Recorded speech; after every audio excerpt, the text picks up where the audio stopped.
Hey, it's Mosquito, also known as Chris. Welcome to the shop. Today you join me inside the CNC enclosure. And what we're doing is we are cutting out a blank for a saw tote. So let's see what we're going to do with that next.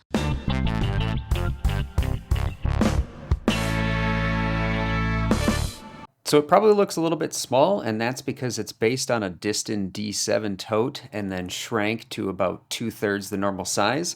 And that is because I picked up this saw from an MWTCA meet for $5. It's 12 inches long and it's 8 teeth per inch. I think it used to be part of a kid's toolkit, but anyway, this was my plan with that from the start. So you can see I'm using a bunch of different rasps and some sandpaper strips and just working through all the pieces that were cut out on the CNC, rounding over the tote and just cleaning up all the edges.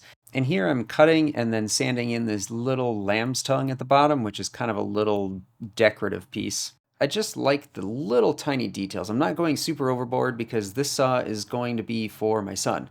So I'm just making sure that it's comfortable and it's usable and that he won't hate it.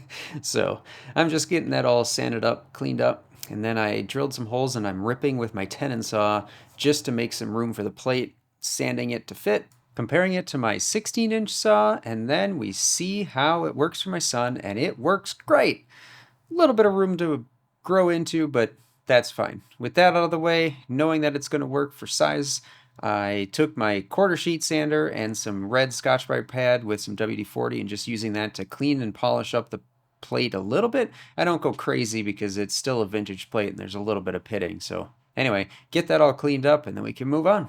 Now with that cleaned up, I'm setting the saw. So I'm setting it first and then I'm jointing it just to kind of get an idea of where these teeth are going to end up. And it wasn't bad. So here I'm doing the initial filing and I'm just getting an initial sharpening on it.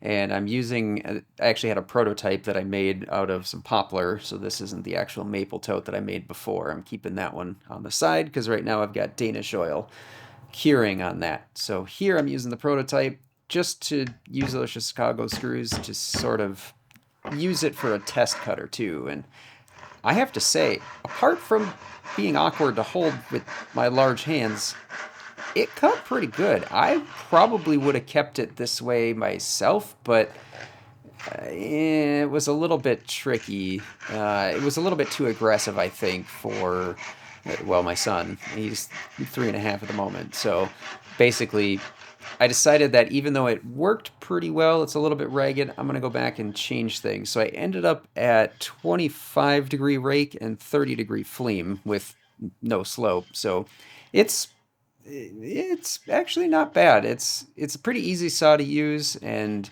I think with that combination of rake and fleam, it should be a decent enough cut. I imagine he's probably going to be mostly using softwoods just because at this point, he really just likes to play around in the shop. And most of it's drilling holes, and he's pretty excited for this saw, so we'll see how that goes. No tools left unsupervised, though, that's for sure. And I make no claims at being an expert at saw sharpening. I have sharpened quite a few saws myself, and I've made a couple, but you can see I'm using, it's a Veritas saw file holder, I think. I don't remember what the exact name is, but basically you can set it up so you get a consistent rake and fleam, and I like it for the most part. I do end up using pliers to tighten down the thumb screws because that's kind of a pain. But anyway, here we are finishing up sharpening the saw, and I'm pretty pleased with that. So usually what I do is I just take some diamond paddles and lightly dress each side just to kind of take off any burrs so that it's a good representation. So with that prototype handle put back on, now we are trying out another test cut, and it cuts pretty smooth. It's not as fast because it's not as aggressive, but it is noticeably cleaner, at least in the poplar compared to the pine. So I think it'll be a pretty good saw. It's not meant to be super aggressive and fast. It's mainly just meant to be something that he can kind of mess around with in the shop. I don't think we'll actually be making too many projects by hand with this saw, at least not at this point.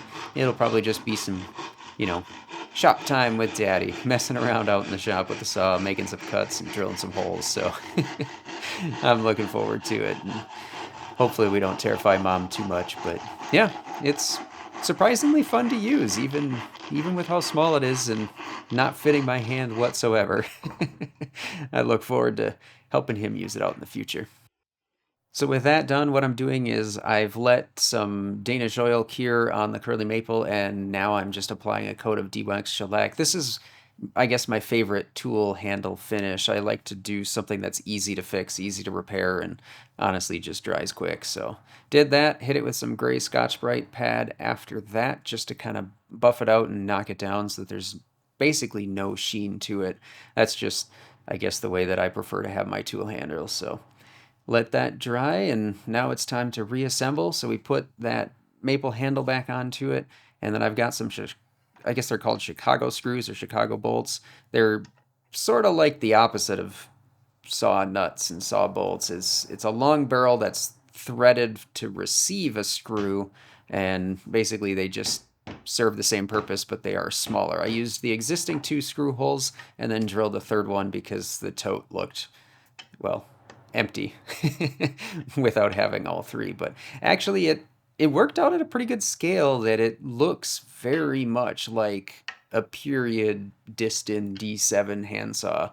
So that was pretty cool, and I'd be lying if I said I don't already plan on making another one from scratch just so I could set them with the rip. But here we are with the completed saw. Once again, this is 8 teeth per inch, 12 inches long, and a slightly curly maple handle. And hopefully this will find some use and he'll get some enjoyment out of it. But anyway, I appreciate those that stuck around and watched this whole thing, and I will catch you in the next one. Should I start it again? Okay. Does it feel better in your left hand or your right hand? There you go. Scooch it up just a little. There you go. Ready? Now you push. I'll aim.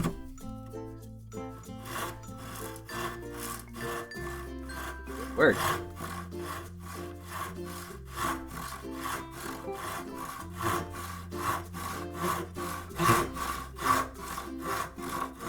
Is it working?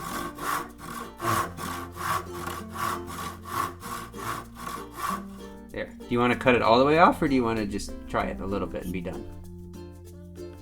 Oh, okay. Try this. You want to try the holes? Okay, be really careful though. Why? Because this is sharp and we don't want to drop it. Cutting. Mm-hmm. Is that hard work? Yeah. You got it, or do we need to try a bigger one? I'm cutting it this fine. It looks kind of hard. Are you sure? I just want to cut through. It's hard work, isn't it? Yeah. Yeah. Why is it going through? 2, 3, 4, 5. We made it. Should we take it out? Yeah. Watch your fingers. There. Did we do it? Yeah.